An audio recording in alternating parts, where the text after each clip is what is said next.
Chicago, the curtain rises on one of radio's greatest full-hour weekly productions, Comedy Playhouse, produced under the direction of Jack LaFrandre and starring the famous Gold Coast Players.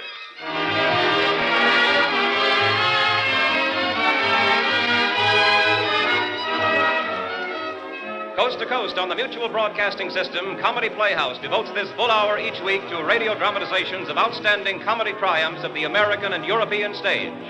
Tonight's feature production, that great 18th century classic by Richard Brinsley Sheridan, The School for Scandal. And here to set the stage for this performance is your Comedy Playhouse host, our production director, Jack LaFrandre.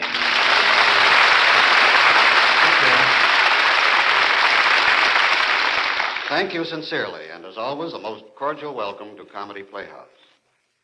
Among theater-goers here in America, Richard Brinsley Sheridan is probably best known as the author of The Rivals, which, by the way, we intend to perform in a few weeks, and this evening's Comedy Playhouse production, The School for Scandal. But in his native England, Sheridan was famous, too, as a politician of great influence, as manager of the Drury Lane Theater, and as one of the most notorious philanderers of his day. Although he boasted no royal family background and was unable to acquire any material wealth, he was the toast of nobility, his charm and wit proving irresistible alike to his political enemies, to those who frowned on his chaotic private life, to armies of unpaid creditors, and above all, to members of the opposite sex. This brief sketch of a man who lived life to the full might explain why he was qualified to write plays about people who lived life, if not cautiously, extremely well. Among the characters in the Sheridan play about to be performed, we're apt to recognize at least one, if not several, who might well represent the playwright himself. For your pleasure, we present The School for Scandal by Richard Brinsley Sheridan.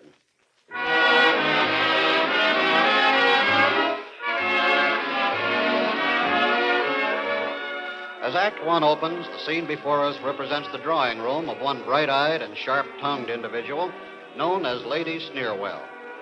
The sinister, rather oily-looking gentleman seated at Milady's side is named appropriately Mr. Snake, and a knowing smile plays about the corners of his crooked mouth as he listens intently to Lady Sneerwell's words. Mr. Snake, you say the letters from Charles Surface to Lady Teasle were all distributed? Yes, they were, madam. And as I wrote them myself in a feigned hand, there can be no suspicion whence they came. Good. Letter writing is the most effective way to start rumors circulating. Lady Sneerwell, I confess I'm at a loss to guess your motives in respect to Sir Peter Teasle and his family. Then your powers of observation are extremely wanting, Mr. Snake. Look, here are Charles and Joseph Surface, two young men to whom Sir Peter has acted as a kind of guardian since their father's death. The eldest, Joseph, possessing the most amiable character and universally well spoken of. The youngest, Charles, the most dissipated and extravagant young fellow in the kingdom, without friends or character. Joseph, an avowed admirer of your ladyship, and apparently your favorite, and Charles attached to Maria, Sir Peter's ward, and confessedly beloved by her. Now, on the face of these circumstances, it's utterly unaccountable to me why you, Lady Sneerwell, the widow of a city knight, and with a good jointure, should not close with the passion of a man of such character and expectations as Joseph Surface. And more so, why you should be so uncommonly earnest to destroy the mutual attachment subsisting between his brother, Charles, and Maria. Then, at once to unravel this mystery, I must inform you that love has no share whatever in the intercourse between Joseph Surface and me. No? Joseph's real attachment is to Maria, or her fortune. But finding in his brother Charles a favored rival, he's been obliged to mask his pretensions and profit by my assistance. Yes, yet still I'm more puzzled why you should interest yourself in Joseph's success with young Maria. Oh, how dull you are. It is Charles I love, and to wreck his affair with Maria, I would stop at nothing. So? Now, indeed, your conduct appears consistent. But how came you and Joseph Surface so confidential? For our mutual interest. He is enamored of Maria, I of his brother Charles. Between us, with your assistance, of course, Snake, if we can involve Charles with Lady Teasle... Mr. Joseph Surface, Lady Sneerwell. Show him in, please. You may enter, sir. My dear Lady Sneerwell, how do you do today? Mr. Snake, you're most obedient. Yes, I believe, Lady Sneerwell, I shall go and write more letters on the subject at hand. Mr. Surface, you're most obedient. Sir, you're very devoted. Lady Snareswell, I'm very sorry you put such confidence in that fellow Snake. Why so? Surely, Joseph, you don't think he would betray us? I don't think he has virtue enough to be faithful even to his own villainy. Oh, come now, Joseph, you're ill-advised. Lady Snareswell, may I come in and hide? Oh, why, of course, child. Hide from what? That disagreeable lover of mine, Sir Benjamin Backbite, has just called at my guardian's with his odious Uncle Crabtree. So I slipped out and ran hither to avoid them. Poor child. If my brother Charles had been of the party, Maria, perhaps you would have not been so alarmed. Please, I prefer not to talk about Charles. Yes, I understand. My dear Maria, what has Sir Benjamin done that you would avoid him so? Oh, he has done nothing, but his conversation is a perpetual libel on all his acquaintance, and so is his Uncle Crabtree. But we should make allowances, for Sir Benjamin Backbite is a wit and a poet. For my part, madam, wit loses its respect with me when I see it in company with malice. Madam, Mrs. Cantor is below, and if your ladyship's at leisure... Mrs. Cantor, beg her to walk in. Yes, madam. Now, Maria, here is a character to your taste. For though Mrs. Cantor is a little talkative, everybody allows her to be the best-natured and the best sort of a woman. Yes, with a very gross affectation of good nature and benevolence, she does more mischief than the direct malice of old Crabtree. Hush, Maria, she'll hear you. Oh, my dear Lady Snareswell, how have you been this century? Oh, Mr. Surface, what news do you hear? Though, indeed, it is no matter, for I think one hears nothing else but scandal. Just so, indeed, ma'am. Oh, Maria, child, is the whole affair off between you and Charles? His extravagance and his affair with someone's wife, I presume? Oh, the town talks of nothing else. Indeed, I am very sorry, ma'am. The town is not better employed. The license of invention some people take is monstrous indeed. In my opinion, those who report such things are equally monstrous. Oh, to be sure they are. Tale bearers are as bad as the tale makers. It is an old observation and a very true one. But what's to be done, as I said before? How will you prevent people from talking? Why, today, Mrs. Claggett assured me Lady Brittle and Captain Bowstall have at last been seen together in the daylight. Oh, but Lord, you think... You think I would report these things? No, because tale bearers, as I said before, are just as bad as the tale makers. Mrs. Cantor, if everybody had your forbearance and good nature. Mr. Crabtree and Sir Benjamin Backbite, my Lady Snareswell. Oh, good heavens. So, Maria, you see your lover pursues you. Positively, you shan't escape. Show them in, please. You may enter, gentlemen. Lady Snareswell, I kiss your hand.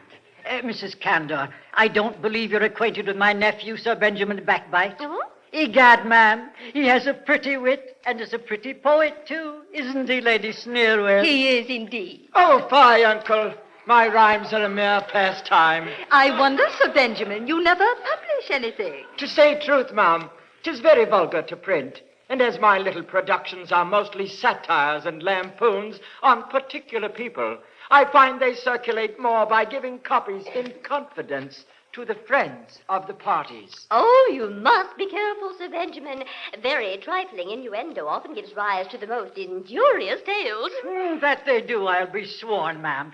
Did you ever hear how Miss Piper came to lose her lover and her character last summer? Oh? Sir Benjamin, you remember it? Oh, to be sure, the most whimsical circumstance. Oh, how was it, pray? Why, one evening at Mrs. Panto's assembly, the conversation happened to turn on the breeding of Nova Scotia sheep in this country. Very innocently, someone said, I have known instances of it, for Miss Letitia Piper, a first cousin of mine, had a Nova Scotia sheep that produced her twins. What? Cries the Lady Dowager Dundizzy, who you know is as deaf as a post. Has Miss Piper had twins? This mistake, as you may imagine, threw the whole company into a fit of laughter.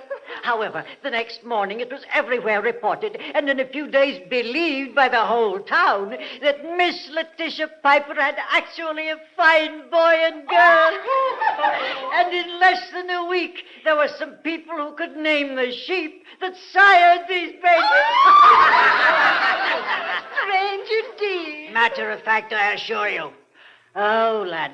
Mr. Surface, pray, is it true that your Uncle Sir Oliver is coming home? Not that I know of, indeed, Mr. Crabtree. He has been in the East Indies a long time. You can scarcely remember him, I believe. Sad comfort of him whenever he returns to hear how your brother Charles has gone on. Charles has been imprudent, sir, to be sure, but I hope no busy people have already prejudiced Sir Oliver against him. he may reform. Mr. Surface, we did not mean to hurt you. But depend on it, your brother is utterly undone. Oh, lad, aye, undone as ever man was. Can't raise a guinea. And everything sold, I'm told, that was movable. Not a thing left but some empty bottles that were overlooked and the family pictures which I believe are framed in the attic. And have you heard that what they're saying about Charles and Lady Teasel? No, it can't be true. It's nothing but malicious gossip, and I won't listen to another word.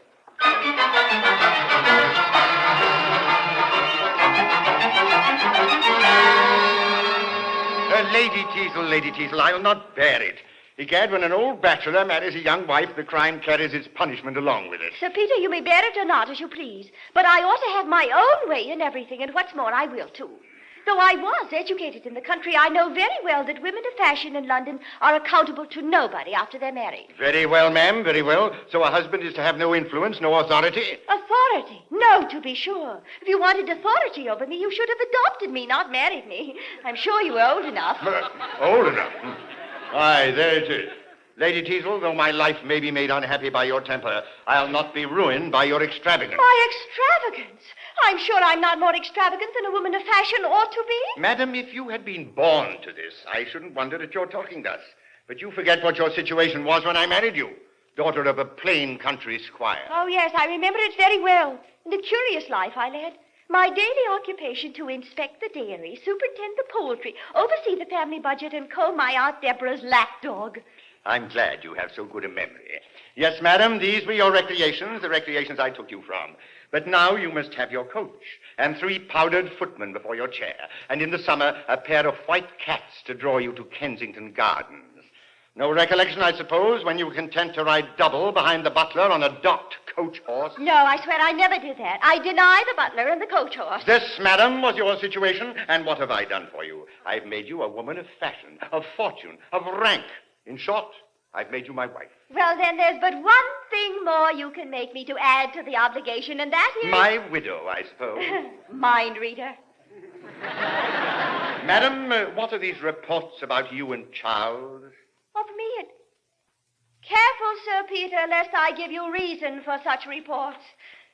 Now, Sir Peter, if we've finished our daily jangle, I presume I may go to my engagement at Lady Snewell's. Aye, and there's another precious circumstance. A charming set of acquaintances you made there. Hey, Sir Peter, they're all people of rank and fortune and remarkably tenacious of reputation. Many a wretch is hanged by the neck who has done less mischief than these utterers of forged tales, coiners of scandal, and clippers of reputation. Would you restrain the freedom of speech? They made you just as bad as any one of the society. Sir Peter, you know you promised to come to Lady Snewell's, too. Well, I'll call in later, just to look after my own character. Well, then, indeed, you must make haste after me, or you'll be too late.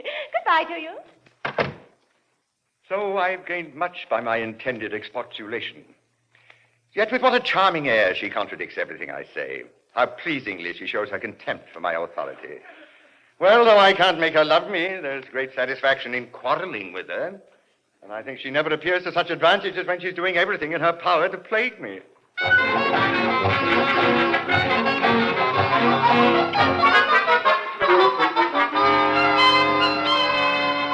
Lady Teasel, I'm so happy you could join us. I give you joy, Mrs. Snewell. Oh, poor Miss Vermillion. Oh, what's the matter, Mrs. Cantor? Well, this scandal society will not allow our friend, Miss Vermillion, to be handsome. Oh, surely she's a pretty woman. I'm very glad you think so, ma'am. She has a charming, fresh color. Yes, when it's fresh put on. Oh, my.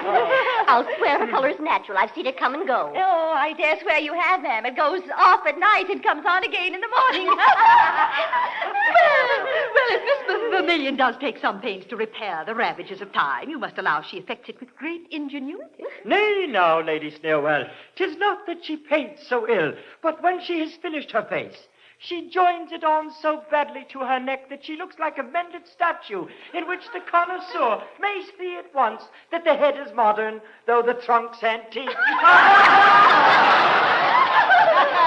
Well said, Sir Benjamin. You make me laugh, but I vow I hate you for it. Well, what do you think of Miss Simper?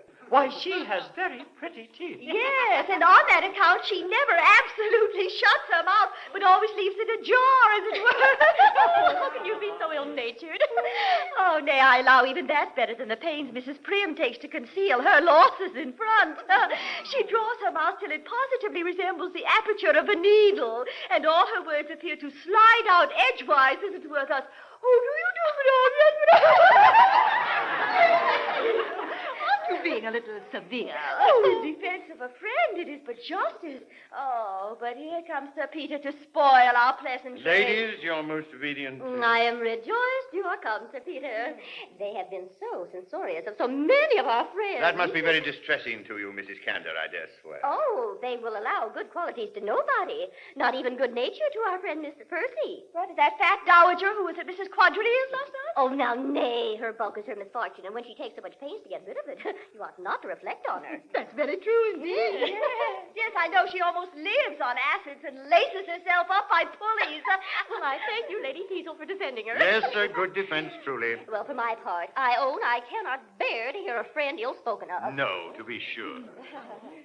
Sir Peter is such an enemy to scandal, I believe he would have a law against him. Madam, with such a law, no person should be permitted to kill characters and run down reputations but qualified old maids and disappointed widows. Oh, you monster.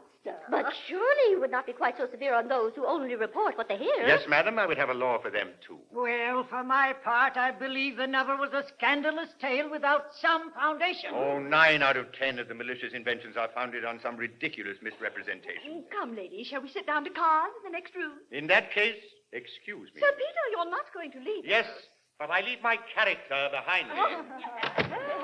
Well, certainly, Lady Teasel, that lord of yours is a strange being. I could tell you some stories of him would make you laugh heartily if he were not your husband. Oh, pray, don't mind me. Come, do, let's hear some of them. A moment, Lady Teasel. Yes, Joseph. I'm sure we may be excused a moment. May we, Lady Snailwell? What? You and Lady Teasel, Joseph? Of course you may be excused. What could there possibly be between you? Lady, I regret the suggestion of that laughter. Joseph, can they possibly suspect it? Hardly. It is Charles they suspect as your lover. But, Joseph, you know I admit a lover only so far as fashion requires. Of course. A mere platonic arrangement to keep your husband in line. What every wife is entitled to. Well, certainly one must not be out of fashion. However, I have so much of my country prejudices left in me that even though Sir Peter's ill humor may vex me, it never shall provoke me to indiscretion, Joseph. I applaud your moderation, milady. When are you coming to visit me? At my first opportunity. But come, we've been away long enough. You go first. We'd best not return together. Yes, as we can't allow them to suspect us for a moment. Oh, curious dilemma my politics have run me into. I wanted at first only to ingratiate myself with Lady Teasel, that she might not be my enemy with Maria. And I have, I don't know how, become her serious lover. Sincerely, I begin to wish I'd never made such a point of gaining so very good a character. What has led me into so many cursed rogueries that I am now under constant fear of exposure.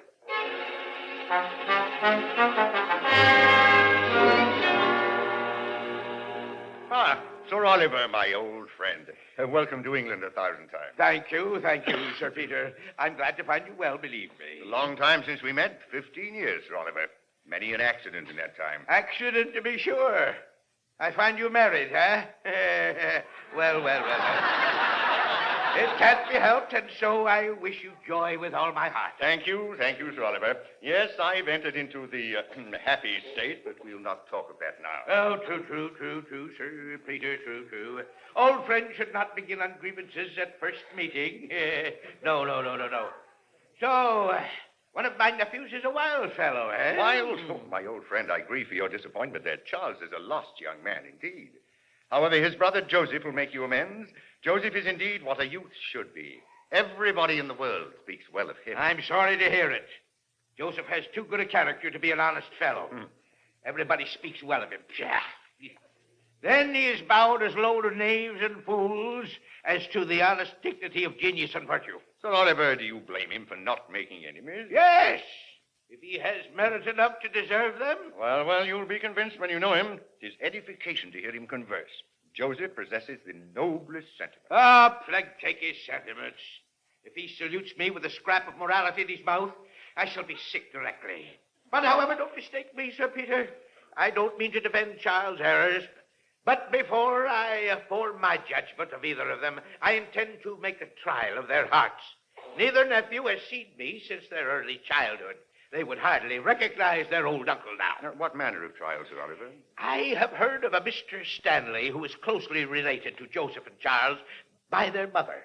He was once a merchant in Dublin and has been ruined by a series of undeserved misfortunes. He has applied by letter to Joseph and Charles for help, although they have never seen him. Do you mean, sir, that you intend to... Aye, Sir Peter. I shall assume Stanley's character and visit my nephews individually. This will allow me to judge their benevolence and their disposition. Wait, Sir Oliver. It happens that a gentleman awaits me in the study whom you may examine relative to Charles's affairs. What manner of gentleman? A friendly moneylender named Moses, who, to do him justice, has done everything in his power to bring Charles to a proper sense of his extravagance. But pray, why should you suppose he will speak the truth? Oh, he realizes he has no chance of recovering certain sums advanced to Charles, but through your bounty, Sir Oliver. And I think he's patiently awaited your expected arrival from the East Indies. You may depend on his fidelity to his own interests. Well, bring him in by all means. Mr. Moses. Your servant, Sir Peter. This is Sir Oliver, Mr. Moses. Sir, I understand you have lately had dealings with my nephew, Charles. Oh, yes, Sir Oliver. I have done all I could for him. But he was ruined before he came to me for assistance. Well, that was unlucky, truly.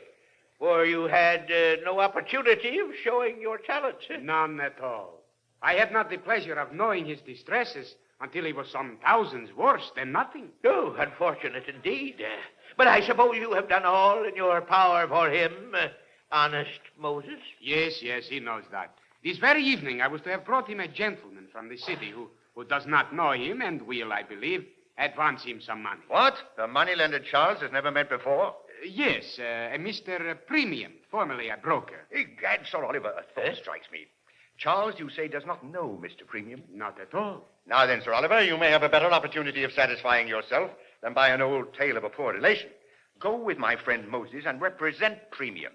And then I'll answer for it you'll see your nephew in all his glory. Egad, I like this idea better than the other. And I may visit Joseph afterwards as old Stanley. True, so you may.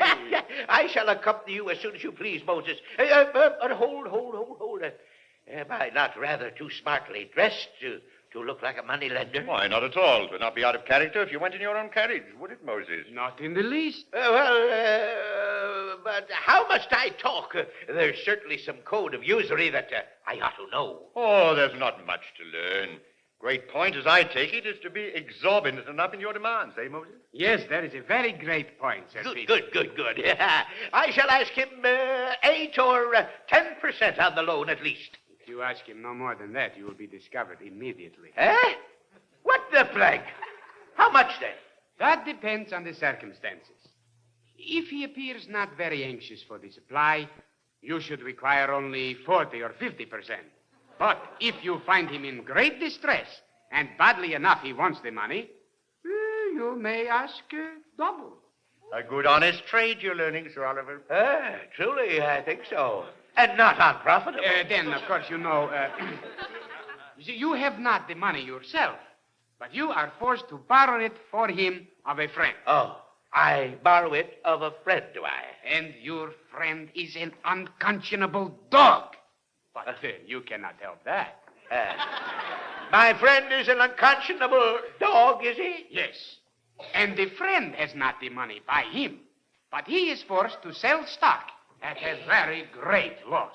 He is forced to sell stock at a great loss? Well, that's very kind of him.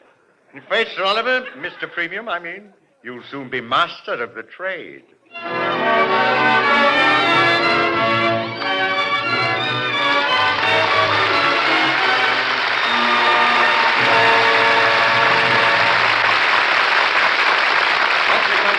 First act of tonight's Comedy Playhouse full-hour feature production, The School for Scandal, by Richard B. Sheridan. Here to set the scene for Act Two is your Comedy Playhouse host, our production director, Jack Lafrandre.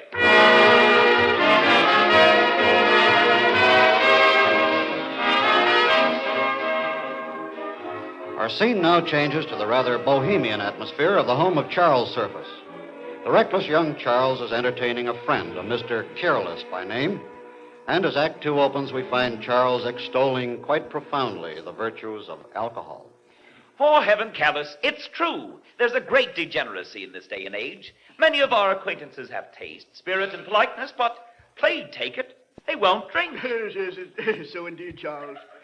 They're given to all the substantial luxuries of the table and abstain from nothing but wine and wit. Certainly society suffers by it intolerably. Yes. And in passing, what is love without wine? Ah, love. What man can pretend to be a believer in love who is an abjurer of wine? 'Tis the test by which the lover knows his own heart. Fill a dozen bumpers to a dozen beauties, and she that floats on top is the maid that has bewitched you. Now then, Charles, be honest. Tell me your real favorite. Who floats atop your bumper? All right, Careless. I drink to Maria. Ah, Maria. Maria? Who? Oh, forget the surname. 'Tis too formal to be registered in love's calendar. Master Charles, your pardon? Yes, Trip? Moses, the moneylender, waits without with a Mr. Premium, a broker. Egad, money is music. So, honest Moses, walk in, walk in. And Mr. Premium. That's the gentleman's name, isn't it, Moses? Yes, sir. Sit down. Glasses, Trip, glasses. Very good, sir. Come, Mr. Premium. Here's success to usury. To that I drink. Right, Moses. Usury is prudence and industry and deserves to succeed. Then here's all the success it deserves. No. Now, wait, Mr. Premium. You have demurred at the toast and must drink it in a pint bumper. Egad, a whole pint? Oh, pray, sir, consider Mr. Premium is a gentleman. Pray, gentlemen. I did not expect this usage. Yes, plague on them then. If they won't drink, I'll not sit down with them. Charles, I'll join you when you finish your business with the... excuse me, gentlemen. 'Twill be but a moment, Careless. Sir, Mr. Premium is a gentleman of the strictest honor and secrecy and always performs what he undertakes. Sure, Moses, have done. Sir, my friend Moses is a very honest fellow, but a little slow at expression. Mr. Premium, the plain state of the matter is this. I am an extravagant young fellow who wants to borrow money. You, I take to be a prudent old fellow who have got money to lend.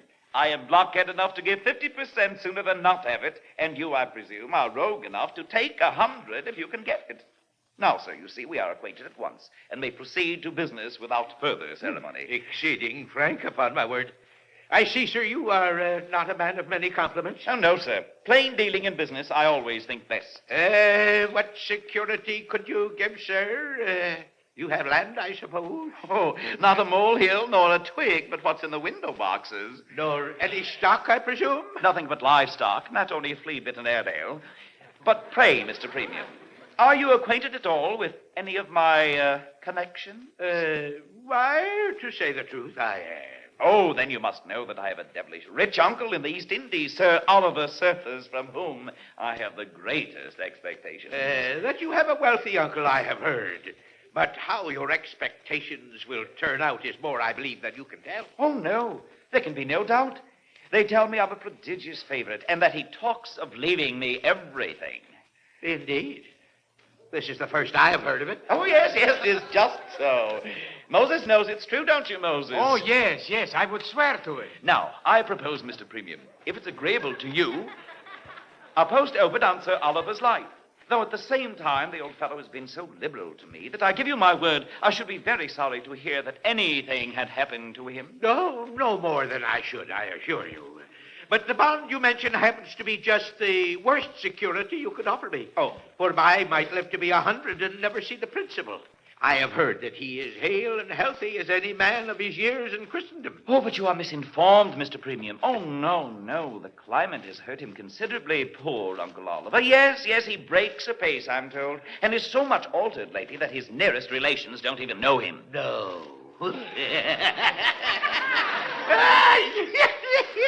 So much altered lately that his nearest relations don't know him. Egad. You're glad to hear that, Mr. Premium.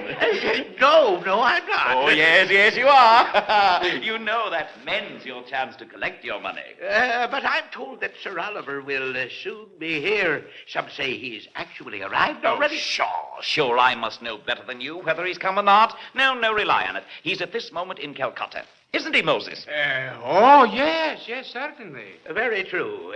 As you say, you must know better than I. Though I have it from pretty good authority, haven't I, Moses? Yes, most undoubtedly. Yeah. But, sir, as I understand, you want a few hundred immediately. Is there nothing you could dispose of? How do you mean? Nothing of the family property left, I suppose? Oh, not much indeed. Unless you have a mind to the family pictures. Yeah. I have a room full of ancestors here. And if you have a taste for old paintings, egad, you shall have them at a bargain. Hey, what the devil?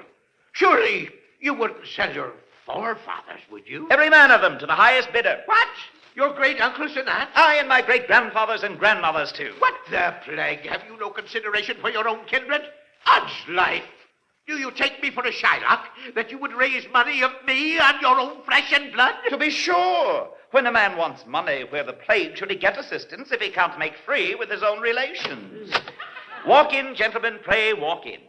Now, here they are, the family of the Surfaces up to the conquest. Yes, and in my opinion, a goodly collection. Aye. These are done in the true spirit of portrait painting, all stiff and awkward as the originals, and like nothing in human nature.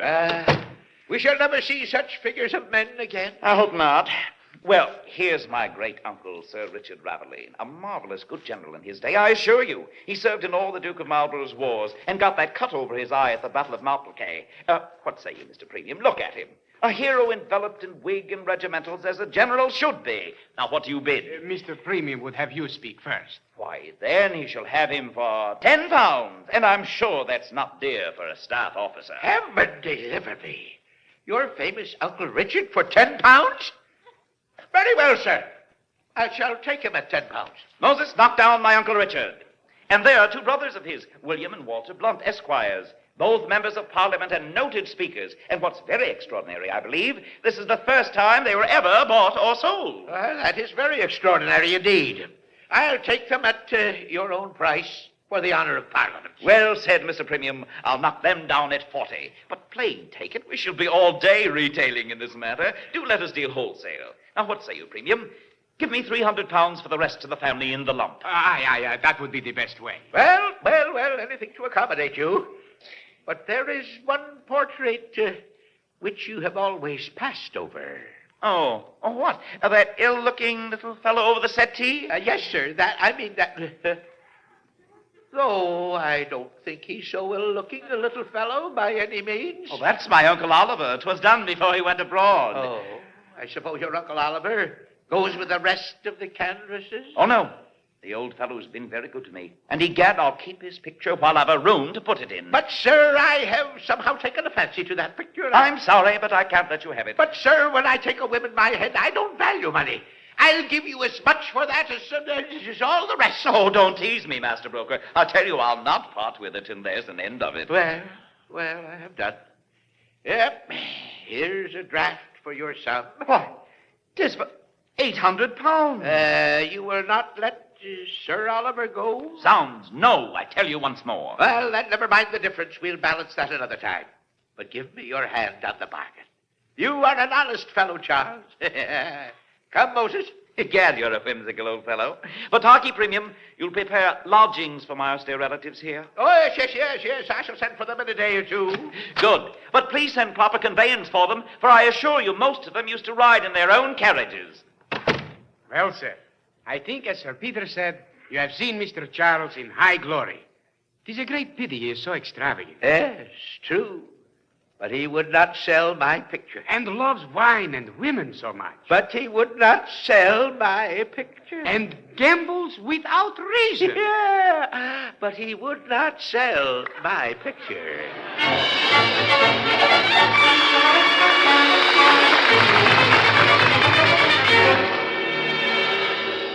Ah, Lady Teazle, I hardly dared hope you would visit me at my abode. Oh, Lord, Sir Joseph, don't pretend to look grave. Sir Peter's grown so ill-natured of me of late and so jealous of Charles that I have grown bold enough to come hither. My dear Lady Teazle, 'tis your own fault if you suffer so. When a husband entertains a groundless suspicion of his wife and withdraws his confidence from her, the original compact is broken, and she owes it to the honor of her sex to outwit him. Indeed. Sir Joseph, could you possibly be suggesting that the best way of curing his jealousy is to give him reason for it? Quite. For your husband should never be deceived in you, and in that case it becomes you to be weak. In compliment to his suspicion, of course. Oh, of course. My dear Lady Teazle, if you would but once make a trifling mistake, you can't conceive how cautious you would grow and how ready to humor and agree with your husband. Do you think so? Oh, I'm sure of it. And then you would find all scandal would cease at once. For in short, your character at present is absolutely dying from too much help. So? Oh, so. Oh, then I perceive your prescription. It is that I must sin in my own defense and part with my virtue to preserve my reputation. Exactly so, upon my credit, ma'am. Oh, well, certainly this is the oddest doctrine and the newest receipt for avoiding scandal that ever An infallible one, believe me. Prudence, like experience, must be paid for. Why, Joseph, you have me almost convinced. Heaven forbid I should persuade you to do anything you thought wrong. No, I have too much honor to desire it. Oh, Joseph, don't you think we may as well leave honor out of the argument? The ill effects of your country education, I see, still remain with you. Yes, perhaps, but I must own to you that if I could be persuaded to do wrong, it would be by Sir Peter's ill usage sooner than by your honorable logic. Lady Teazle, if I then might be the one to persuade you. Yes? Just go on. I'm weakening, Joseph. Mr. Surface, sir. You blockhead! What do you want? I beg your pardon, sir, but I thought you would not choose Sir Peter to come up without announcing him. Sir Peter! The devil you say? Sir Peter, oh, Lord, I'm ruined. Sir, I had to let him in. That screen, Lady Teazle, behind it, quickly. Oh, I'm quite undone. What will become of me? Oh, mercy, he's on the stairs. I'll get behind the screen, Mr. Logic. But if ever I'm so imprudent again, Oh! Ah, good morrow, Joseph. Oh, my dear Sir Peter, I beg your pardon. I've been dozing over a stupid book. Much obliged to you for this call. You haven't been here, I believe, since I fitted up this room. Books, you know, are the only things in which I'm interested. Well, that's proper. And you can make even your screen a source of knowledge, hung, I perceive, with math. Oh, yes, I find great use in that screen. I dare say you must, certainly. I do, indeed. Well, and now we're alone. There's a subject, my dear friend, on which I wish to unburden my mind to you. A point of the greatest moment to my peace. In short, my good friend, Lady Teazle's conduct of late has made me very unhappy. Indeed. I'm very sorry to hear it, Sir Peter. It's but too plain that she's not the least regard for me. And what's worse, I have pretty good authority to suppose that she'd formed an attachment to another. Indeed? You astonish me. I'm convinced of it. It's a happiness to have a friend whom one can trust, even in what's family secrets. But you have no guess whom I mean. I haven't the most distant idea. It can't be Sir Benjamin Backbite. Oh, no. What say you to Charles? My brother? Impossible. Oh, my dear friend, the goodness of your own heart misleads you. You judge of others by yourself.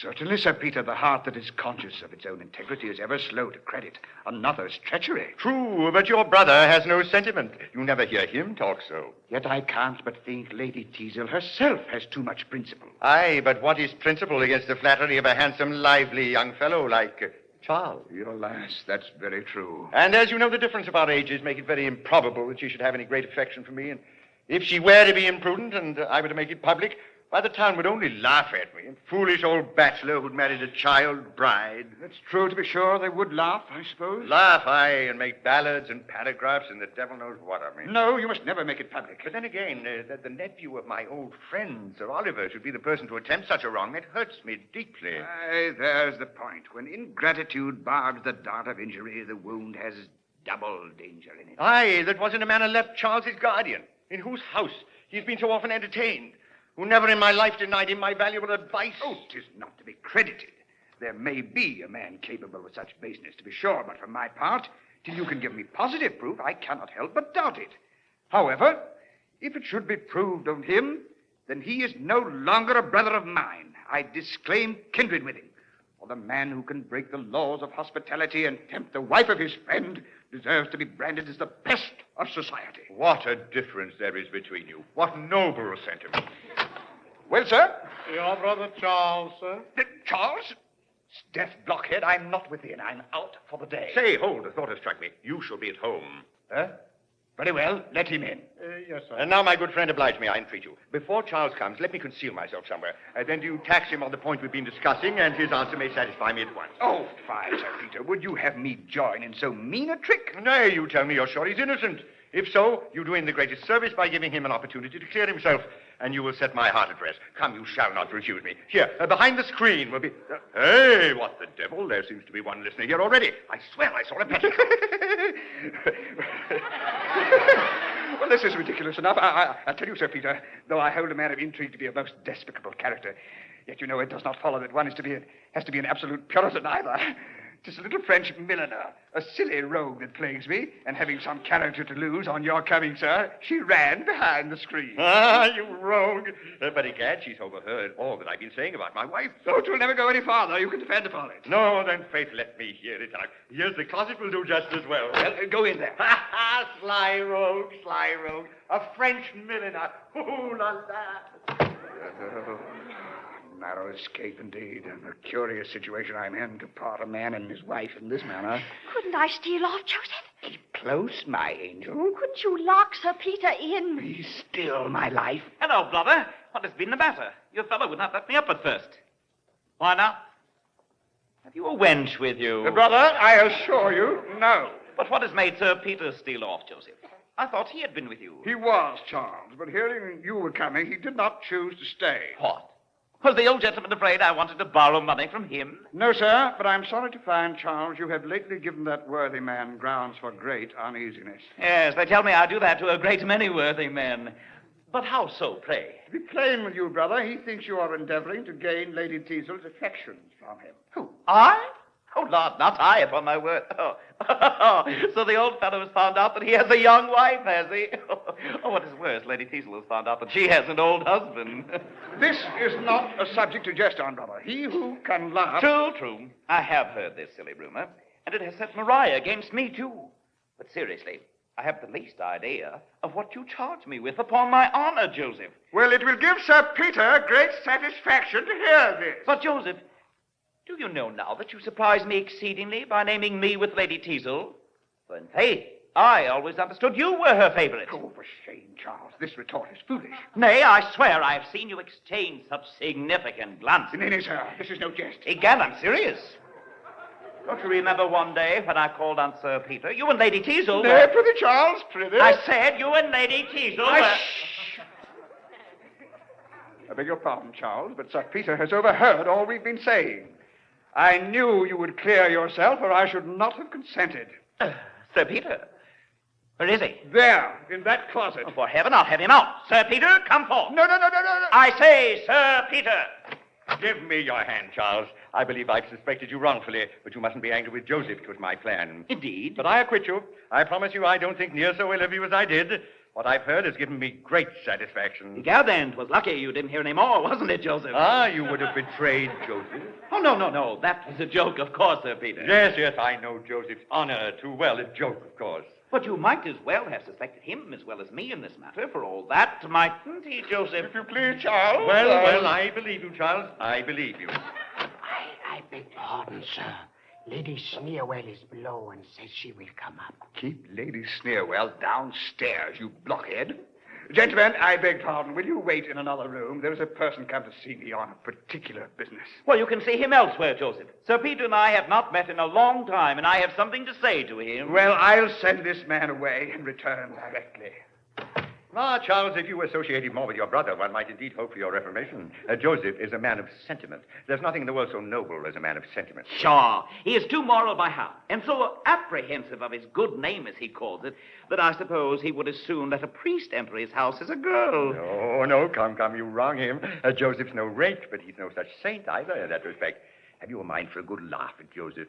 Oh, I should like it of all things. He had a girl with him when I called. What? Joseph? Oh, you jest. A little French milliner. And the best of the jest is, she's in the room now. The devil she is. Didn't I tell you that screen, behind that screen? Well, I've let Unveil her. No. Think of Joseph. No, you shan't indeed. Oh, egad, we'll have just a peep at the little milliner. Joseph won't have to know. Not for the world. Joseph will never forgive me. I'll stand by you, Sir Peter. Come out, my pretty. Oh! Lady Teasel, by all that's wonderful. Lady Teasel, by all that's damnable.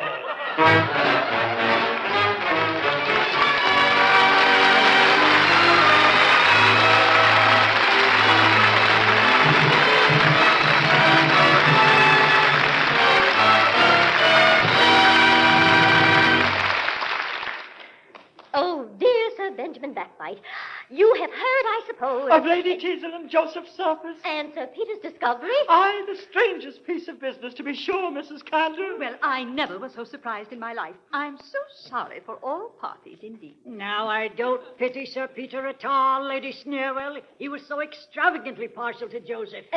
Joseph? Why, it was with Charles Lady Teasel was detected. No. Joseph Surface is the gallant. No such thing. Charles is the man.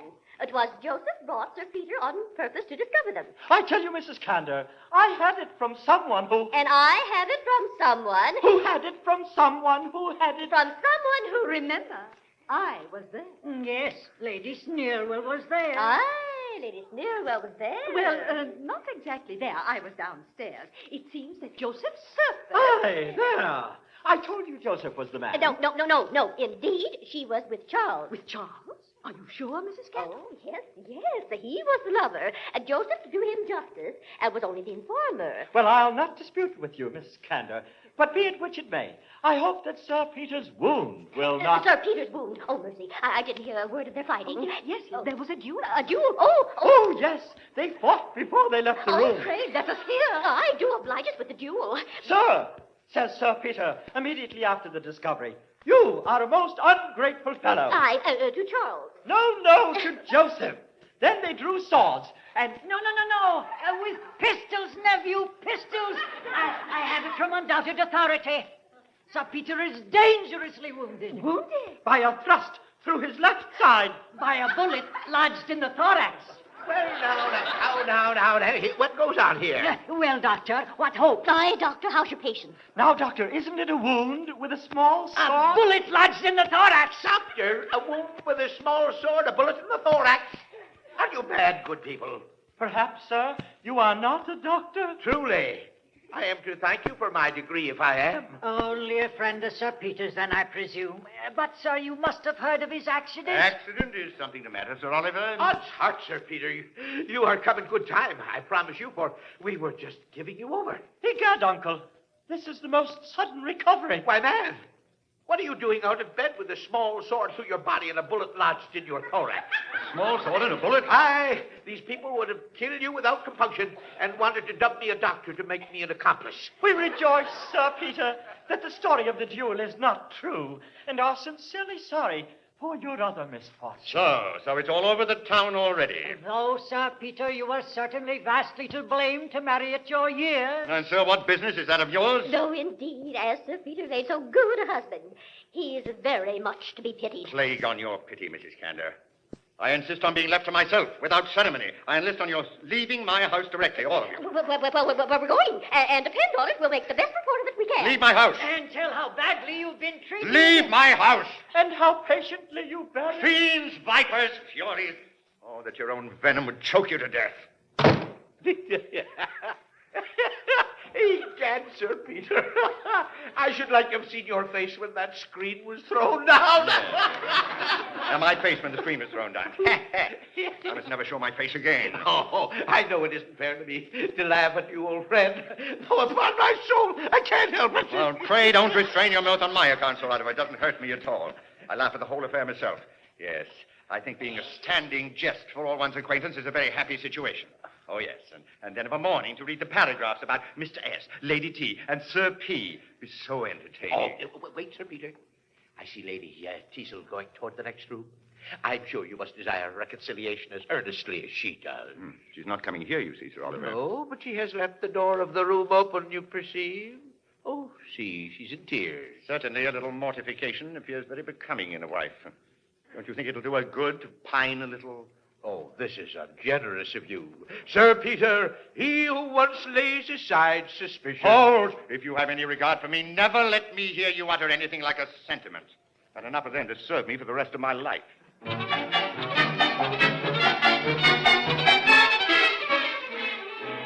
I beg pardon, sir. Now what, you blockhead? Mr. Stanley is calling, Master Joseph. Stanley, a beggar. Throw him out.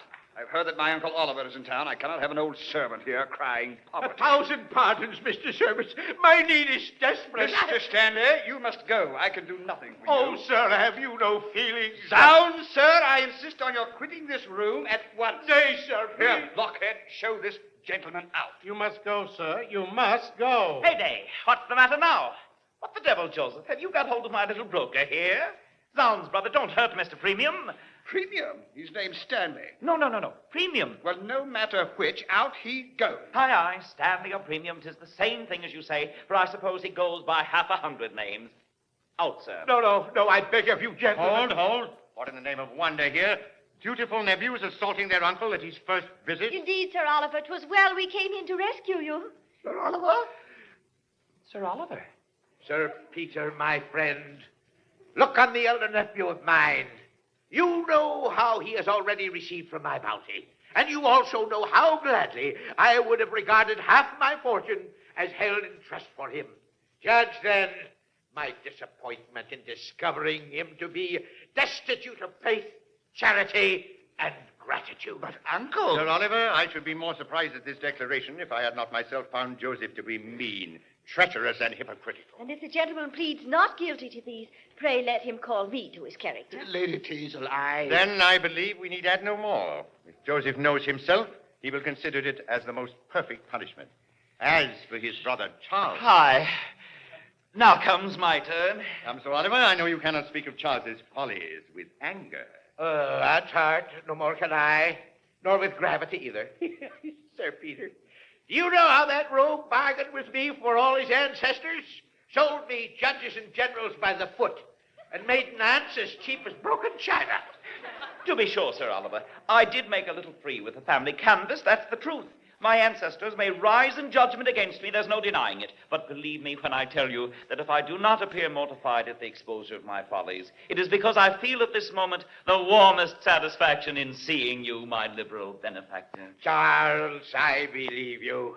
Give me your hand. I believe, Sir Oliver, here's one whom Charles is still more anxious to be reconciled to. Oh, I have heard of his attachment there. And with the young lady's pardon, if I construe right, that blush... Sir Oliver. Well, Maria, speak your sentiments. Sir, I have little to say, but that I shall rejoice to hear that Charles is forgiven by you. Maria, haven't you forgiven me? Oh, Charles, how can I when those letters... Hey, what's the mystery now, Maria? While he appeared an incorrigible rake, he would give your hand to no one else. Now that he's likely to reform, I'll warrant you won't have him. His own heart and Lady Sneerwell know the cause. Lady Sneerwell? Brother, it is with great concern I'm obliged to speak on this point. But my regard to justice compels me. And Lady Sneerwell's injuries can no longer be concealed. Come out from behind the screen, Lady Sneerwell. So, another French milliner. Again. One in every room in the house, I suppose. Ungrateful Charles. Well, may you be surprised and feel for the indelicate situation your perfidy has forced me into. Pray, Uncle, is this another plot of yours? For as I have life, I don't understand it. A plot? What of these love letters Charles has written to Lady Teasel? What of his promises? Love letters? Promises? Wait. Come in, Mr. Snake. Snake? You here? Aye, milady Sneerwell. I thought his testimony might be wanted. However, it happens that he comes to confront Lady Sneerwell and not to support her. Oh, villain! Treacherous to me at last. Speak, fellow, have you two conspired against me? I beg your ladyship 10,000 pardons. You paid me extremely liberally for the lie in question about those letters. But I, unfortunately, have been offered double to speak the truth. Plot and counterplot again. Torments of shame and disappointment on you all. Hold, Lady Sneerwell. Before you go, let me thank you for the trouble you and Mr. Snake have taken in writing letters from me to Charles and circulating them among our friends.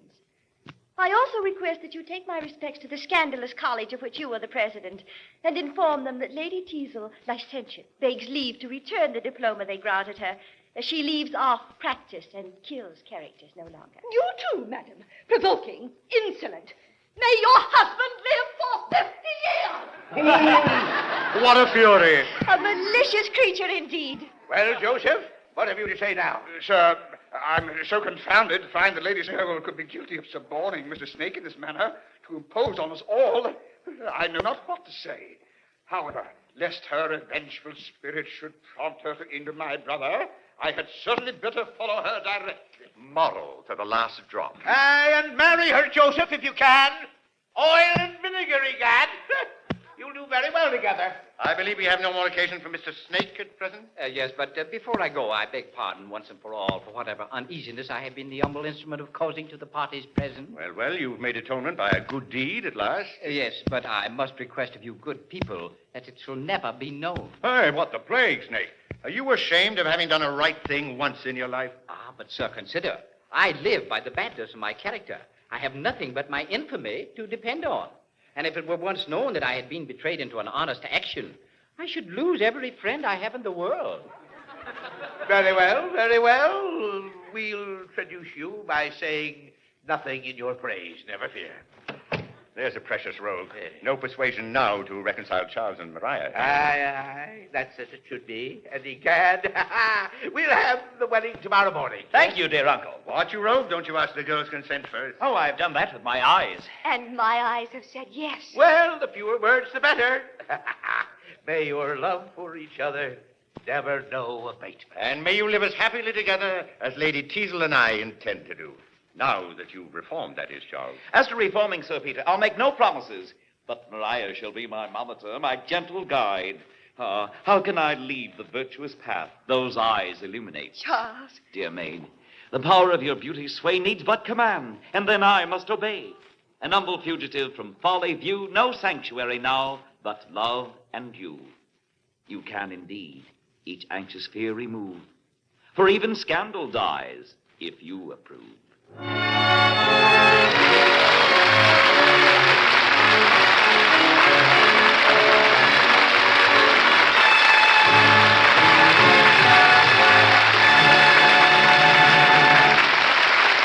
Chicago, Comedy Playhouse has presented the great 18th century classic by Richard Brinsley Sheridan, The School for Scandal, produced under the direction of Jack Lafrandre, with the orchestra conducted by Robert Trendler and starring the famous Gold Coast Players. Here again is your Comedy Playhouse host with a word about next week's program. Our production director, Jack Lafrandre. 1 week from tonight, ladies and gentlemen, it'll be our pleasure and privilege to present a very human comedy by one of America's greatest humorists. It's the one and only Clarence by the one and only Booth Parkington. Good night. The Gold Coast Players heard tonight were Hope Summers as Lady Sneerwell, Elmira Ressler as Mrs. Kander, Sandra Gare as Maria, Muriel Bremner as Lady Teasle, John Barclay as Sir Peter Teasle, Clifford Sevier as Sir Oliver, Norman Gottschalk as Sir Benjamin Backbite, Butler Manville as Mr. Crabtree, Cliff Norton as Moses, Maurice D. Copeland as Joseph Surface, Everett Clark as Charles Surface, Forrest Lewis as Mr. Snake, Jonathan Hole as Careless, Fred Smith as Trip, and Carl Cronky and Herman Dinkin as servants. This is John Mallow speaking. Remember, 1 week from tonight, Clarence by Booth Tarkington. This is the Mutual Broadcasting System.